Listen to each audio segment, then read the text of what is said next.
l'année 2019 est derrière nous, Alexandre, mais elle a été riche en travail de vérification pour la rédaction des Observateurs. Très prolifique en intox, on peut le dire. On a publié en tout, Pauline, l'année dernière, 131 articles de vérification sur le site des Observateurs de France 24. Alors c'est un chiffre un peu en baisse par rapport à 2018, où on avait rédigé 149 articles. Ça ne veut pas du tout dire qu'il y a moins d'intox qu'avant, bien au contraire, hein, les intox sont toujours plus variés, parfois même très subtils. Et on a donc fait un bilan dans un article que vous pouvez retrouver sur le site des Observateurs de France 24. Alors qu'est-ce qu'on en retient ? Alors indéniablement, d'abord, il y a les intox autour de l'incendie de Notre-Dame. À lui seul, cet événement a donné lieu à 10 vérifications de la part de notre équipe, surtout autour en fait de théories complotistes qui tentaient de montrer, à tort bien sûr, que l'incendie n'était pas accidentel. Ensuite, la vérification qui a été la plus lue, c'est celle autour d'une intox sur DJ Arafat, ce célèbre DJ ivoirien, hein, décédé d'un accident de moto au mois d'août. Donc il y a des internautes qui ont publié cette vidéo qu'il présentait comme les derniers instants du DJ avant son accident. En fait, il s'avère que cette vidéo n'avait rien à voir avec ça, puisqu'elle existait depuis au moins juin 2018 sur Internet. Enfin, à la fin de l'année 2019, surtout, on a vu une explosion des intox qui visent la présence de l'armée française au Sahel. Il y a des internautes qui ont par exemple accusé la France, avec des photos qu'on voit à l'écran qui ont circulé sur WhatsApp.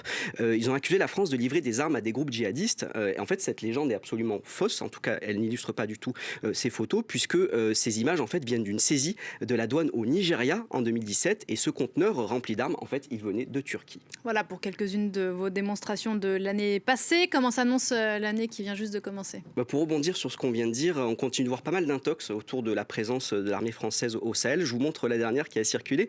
Donc il y a un internaute qui a publié cette vidéo où il veut critiquer l'inaction de la France au Mali vis-à-vis des groupes armés qui sont dans le nord du pays. Et donc il a posté cette vidéo où il dit « Voici comment Poutine frappe les terroristes en Syrie. Emmanuel Macron, lui, il envoie des journalistes juste à côté des terroristes au Sahel pour les interviews. » Alors le problème, c'est que en fait, cette image n'est pas du tout réelle, Pauline, tout simplement parce que... Exactement, c'est un jeu vidéo, regardez.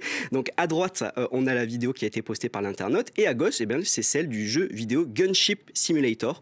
On voit bien que ce sont les mêmes images qui viennent en réalité de ce jeu pour téléphone portable. C'est quand même dingue à quel point c'est souvent le cas, et vous en avez fait ici à de nombreuses reprises la démonstration.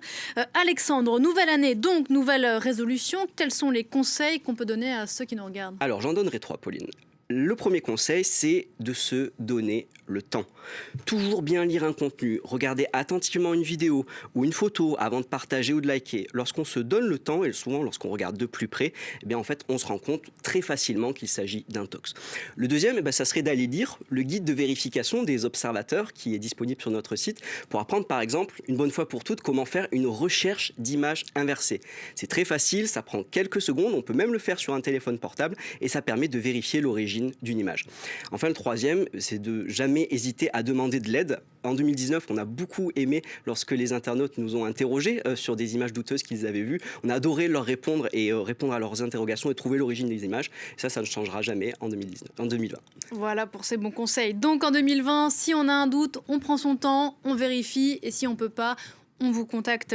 Alexandre, c'est très facile, on peut le faire via le compte Twitter @infointoxf24 qui s'affiche à l'écran.